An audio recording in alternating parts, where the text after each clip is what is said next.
Bregu i liçenit të Shkodrës është mbushur me mbetje plastike.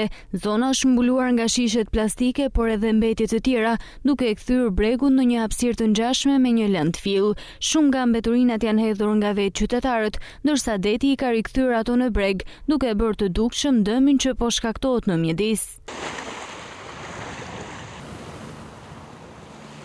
Situata në breg të liçenit ngjan me atë të Velipojës, ku mbeturinat plastike dhe ndotja e plazheve kanë marrë për masa shqetësuese.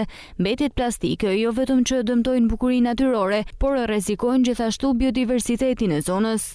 Po ajo diskutohet mos, po pastërtia nuk durohet vërtet askëkund. Ndër si pajmi, nuk duhet me pastru, po duhet të ketë një planifikim për këtë punë. Liçeni i Shkodrës është destinacioni i preferuar i shumë qytetarëve, por situata aktuale tregon se duhet të merren masa urgjente për të ruajtur pastërtinë dhe bukurinë natyrore të zonës.